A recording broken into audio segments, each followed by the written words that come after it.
Hindi summarised video लेकर फिर से आ गया हूं मैं। पिछले 5 विषयों के बारे में हिंदी में बातचीत करेंगे हम। पिछले 5 विषयों में हमने सत्य के बारे में बात की, अलग अलग तरीकों से हमने समझने की कोशिश की कि किस तरीके से अलग अलग किस्म के बाहरी तत्व जो बहुत ही आकर्षक, बहुत ही बढ़िया लग सकते हैं हमको, फिर भी हमें उनकी गुलामी नहीं करनी है। अगर हमें सत्य की तरफ जाना है, सत्य को जानना है, सत्यस्थ होना है, उस बारे में हमने बात की, समझने की कोशिश की। चाहे बाहरी गुरु हो, बाहरी मित्र हो, बाहरी किताब हो, बाहरी ज्ञान हो, या आंतरिक अलग अलग किस्म के आकर्षक तत्व हो, वो हमें भटका सकते हैं अपने अपने तरीकों से, सत्यस्थ होने से। वो हमें आकर्षित करते हुए एक ऐसे राह की तरफ ले जा सकते हैं जो हमें बहुत ही बढ़िया लगे, लेकिन वो हो कैद खाना।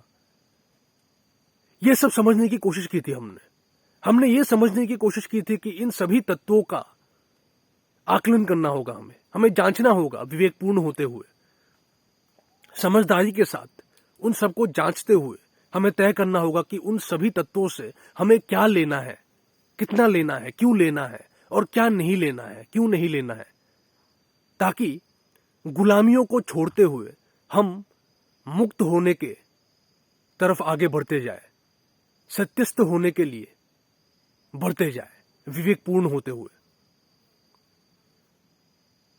हमने सुपीरियोरिटी कॉम्प्लेक्स के बारे में बात की, यानी कि अपने आप को कृत्रिम तरीके से, विवेकहीन तरीके से दूसरों से श्रेष्ठ मान लेने की जो एक मानसिकता है, उसको समझने की कोशिश की हमने ये समझने की कोशिश की कि सुपीरियोरिटी कॉम्प्लेक्स या अपने आप को कृत्रिम तरीके से दूसरों से श्रेष्ठ मान लेने वाली विवेकहीन जो प्रक्रिया है, जो मानसिकता है, उसका मूल कारण हीन भावना है। यानी कि जब हम विवेकहीन होते हुए दूसरों के साथ अपनी तुलना करते हैं और अपने आप को बहुत ही कम पाते हैं, उस मानसिकता से विवेकहीन तरीके से बचने के लिए हम कृत्रिम तरीके से अपने आप को श्रेष्ठ मानने लगते हैं, नकाब पहनते हुए। ये दोनों ही विवेकहीन तरीके हैं जो हमें सत्यस्थ होने से रोकते हैं। हमें इन सभी बेकार के विवेकहीन प्रक्रियाओं से दूर हटते हुए उनको जांचना होगा। यह समझना होगा कि विवेकहीन होते हुए, विवेकपूर्ण नीचता को छोड़ते हुए जब हम तुलनात्मक एक जिंदगी जीते हैं, तो हम विवेकहीनता की गुलामी करते रहते हैं और सुपीरियोरिटी कॉम्प्लेक्स, इंफीरियोरिटी कॉम्प्लेक्स जैसी मानसिकताओं में बंध जाते हैं, जैसा हमें नहीं करना है। अगर हमें सत्यस्थ होना है तो हमें स्वस्थ तुलना करनी है तो ठीक है। विवेकपूर्ण होते हुए अगर हमें तुलना करनी भी है दूसरों के साथ, उससे हम अगर समाधान की तरफ बढ़ सकते हैं तो वो ठीक है।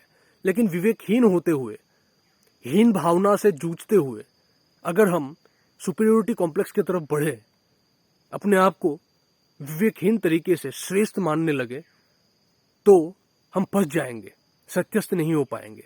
उस बारे में हमने बात की।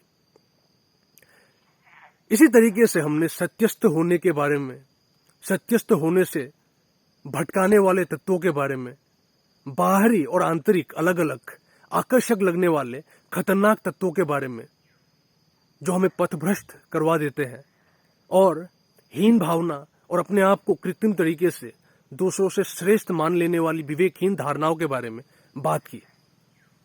मिलते हैं अगली बार।